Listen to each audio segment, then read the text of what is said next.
Hello! Today we're doing something that your parents, your teachers, your random bookstore employees have told you not to do.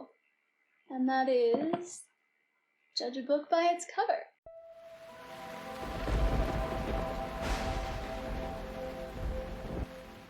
So I know that I understand the point of that expression and how it also is not just applied to books.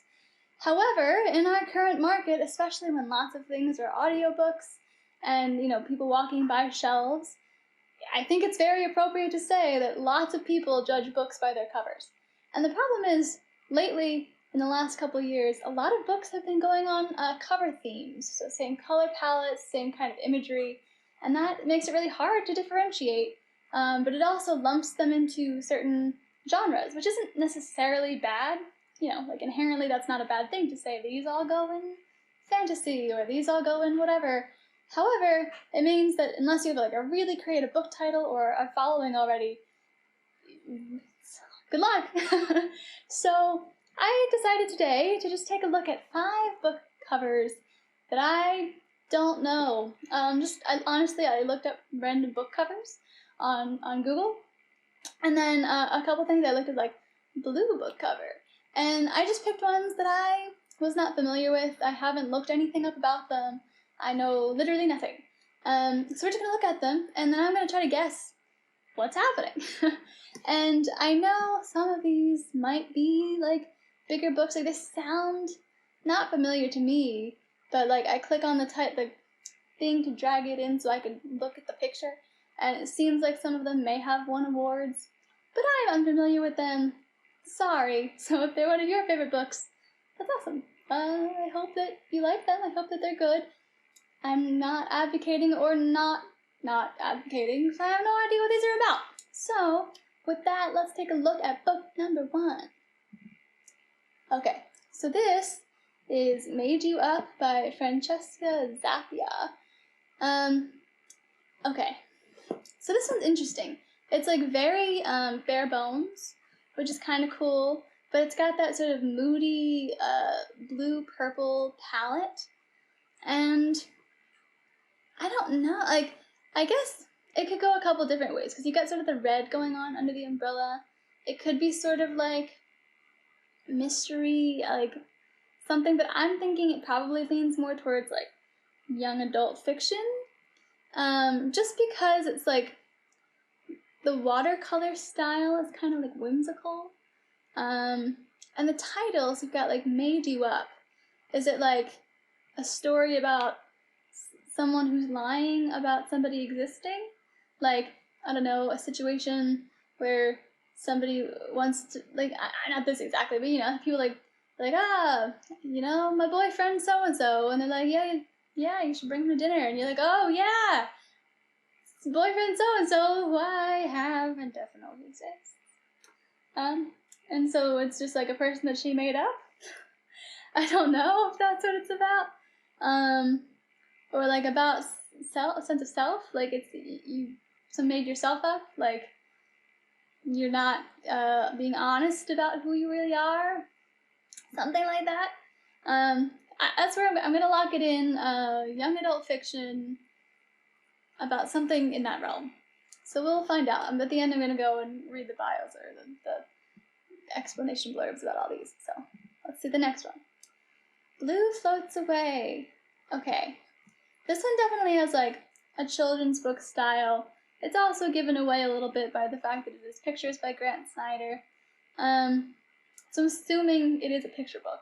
And it has that kind of children, look at that lighthouse in the background. That's pinnacle, kid lighthouse. There's not even a light in that house, guys. There's no way it doesn't work. I don't know who Blue is. The ocean's blue. Is Blue a person or a fish? Or is Blue the ocean tide? It goes back and then it recedes, but blue always goes away. Or the sky is blue. Maybe it's about nature? A kid's book about either nature and the turning of the tides. I'm looking at the ice. I don't know. Or about a fish. A boy who befriends a fish. and he goes away. Maybe it's a salmon, and he has to go away because it's time to migrate. I don't know, I'm gonna lock in kids' book though. I don't know if I'm even close, but that's where I'm gonna say. The next one is The Vegetarian by Hong Kong. Okay, this one's got like a really kind of edgy sort of style. I like this cover a lot. It's probably my favorite cover so far. It's simple, but I feel like it's got a lot of emotion in it still. And I think it's cool because it's not just a silhouette in like the normal full black style that you see on books sometimes. Like you've got a bit of facial features, and then you've got some vegetation happening around her, and then the roots down at the bottom. I really like this cover. It's one of the reasons, like, so I feel like it's maybe even a testament to the covers themselves that I picked them, because like I said, I just looked up random book covers, and some of them I skipped because I knew the books.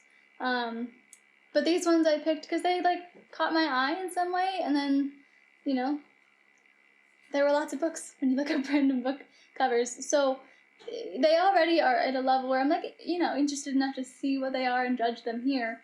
So this one's just cool. I feel like red's just a good color, but it's not a good color when you have a whole wall of red books. I feel like that's the difference. Is, you know, there are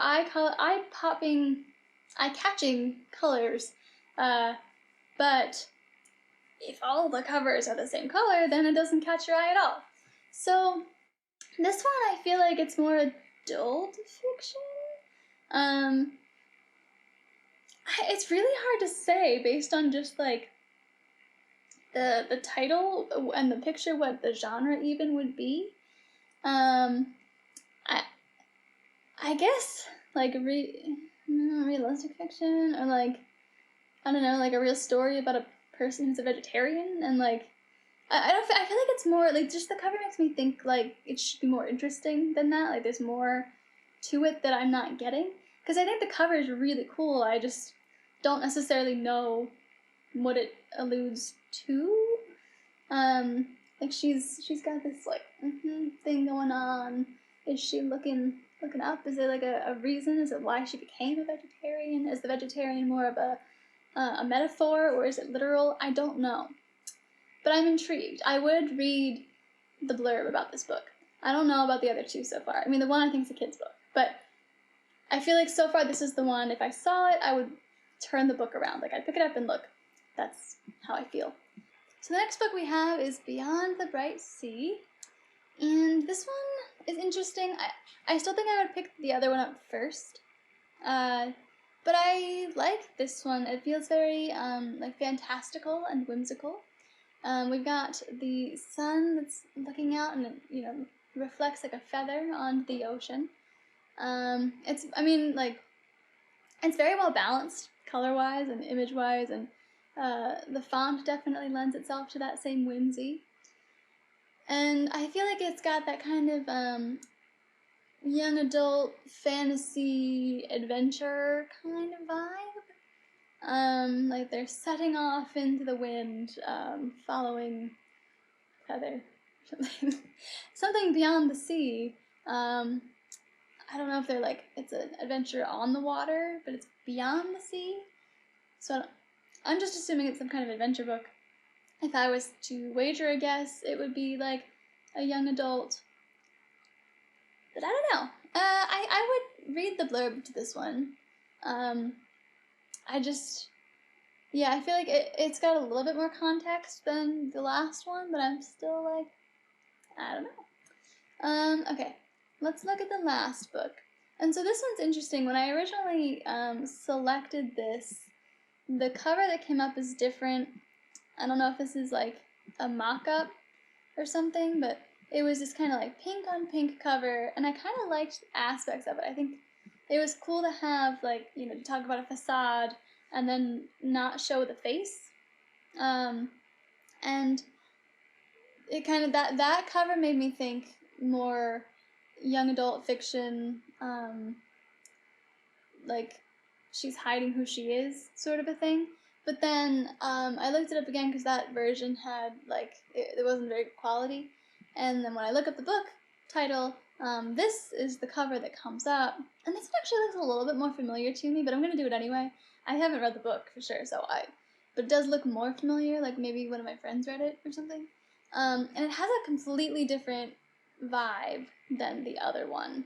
So I guess I'd still probably say young adult fiction, but it could be adult. I don't know. I guess the green going on is supposed to be like tearing away at, the truth, or covering up something.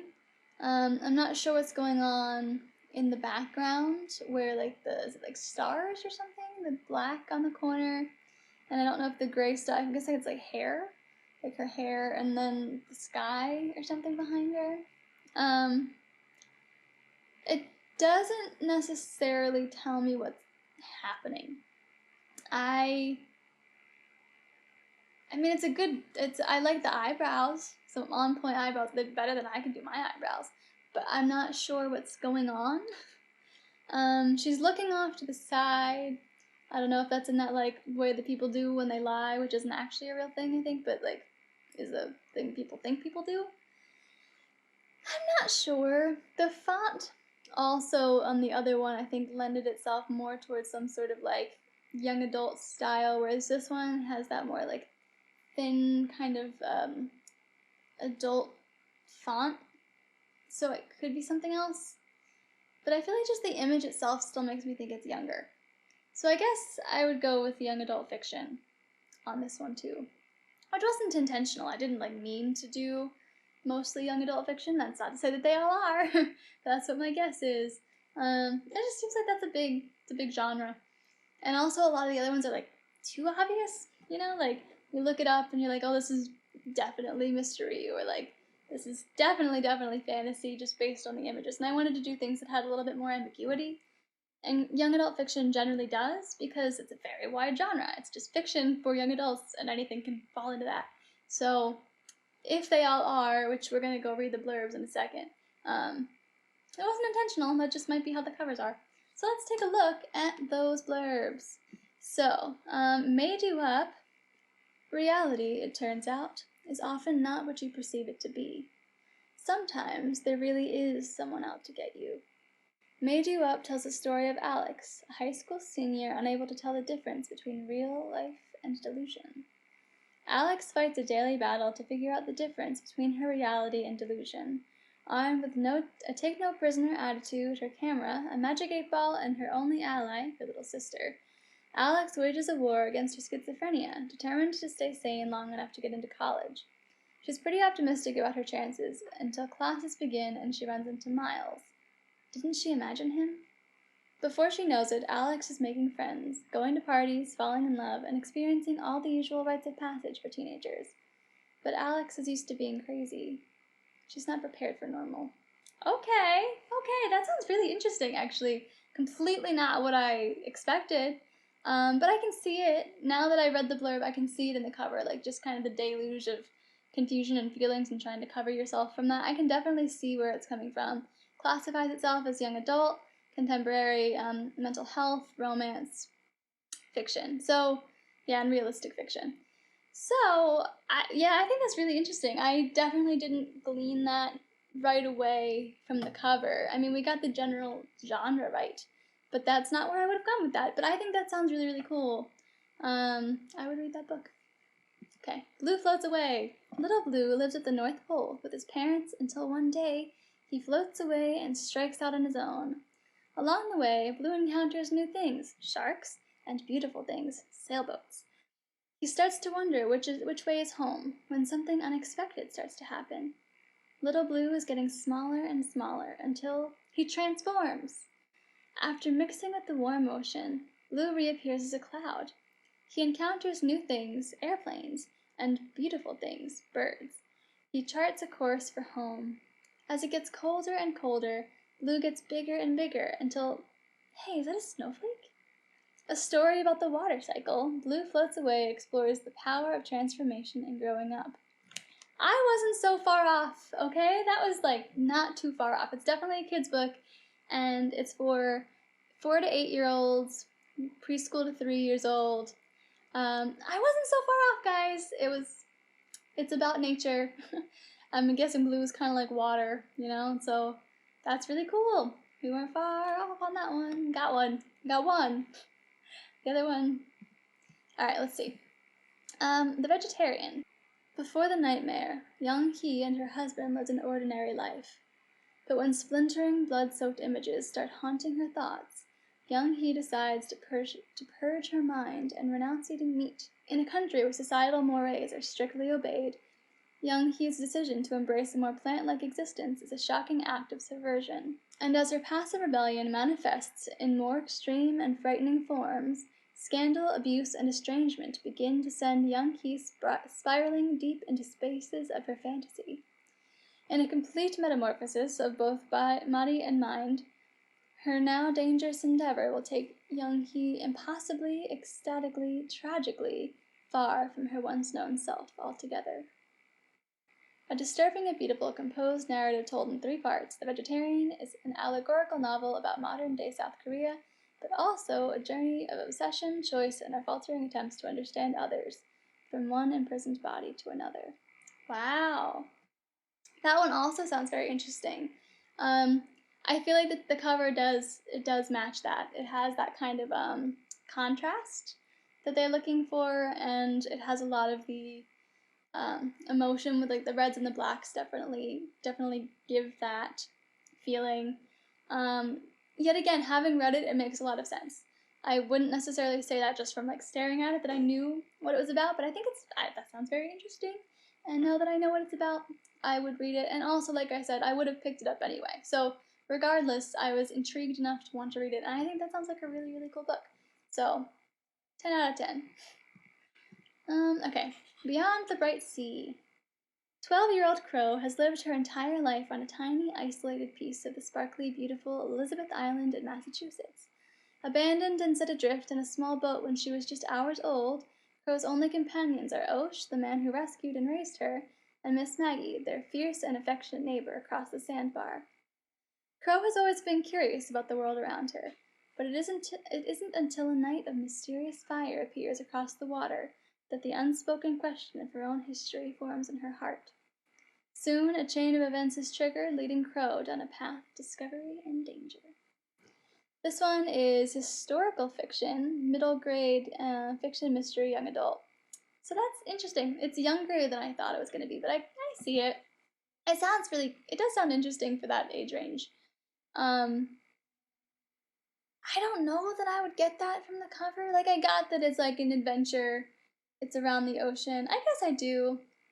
I can see it. I feel like compared to the other ones, I'm not necessarily sure it's as direct, but I like it. I think for a middle grade book, I think it's pretty good. All right, last one, Beautiful Facade. So yeah, I just showed you. Here's the cover that I originally saw. We're ignoring that one for now, and we're gonna look at this one. And here is the book description. On the day that 16-year-old Winter Starling had her life and dreams shattered by sexual assault, she meets Kai, a boy from her high school obsessed with music. They develop a deep friendship, which comes to an abrupt end when Kai unexpectedly has to leave. Winter has no idea why he went, or any way to contact him. 10 years pass, and Winter has constructed a new reality for herself. Now living in Melbourne, she has a successful career in advertising and is engaged to Liam King, a star player in Australian rules football. Winter has a perfect life. During a night out, Winter runs into Kai, now the lead singer of the Stonebills. Winter and Kai rekindle their friendship, and to everyone around them, their attraction is evident. With Kai back in her life, Winter's past threatens to ruin her relationship with Liam and everything she has worked to achieve. But can she risk losing Kai a second time? Emotional and edgy, Beautiful Facade is about love, loss, healing, self-discovery, and the messy battle between one's heart and one's head. Okay. Yeah. I guess I see it. But yet again, none of these books were like quite what I anticipated, which isn't a bad thing. Yeah, the cover to me, I don't necessarily get that. Its genre is like romance contemporary, by the way. But yeah, I didn't get that necessarily. But it sounds interesting. I don't know, for me, this cover is the one where I'm like the shakiest. I think it's interesting, but I really have absolutely no idea what it's about just from looking at it. But compared to a lot of like the styles that we see on the shelves today, I do think it stands out in that way. So I think it has its good quality in that. None of these book covers were like totally what I expected them to be, but that's fine.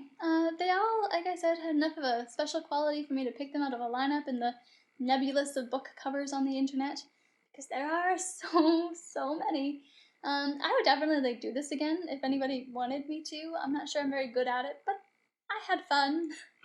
So that's really all. That's really all. It was just sort of a fun little let's judge a book by its cover moment, and I think we've done that. So I will leave you here for this fine day, last video of November.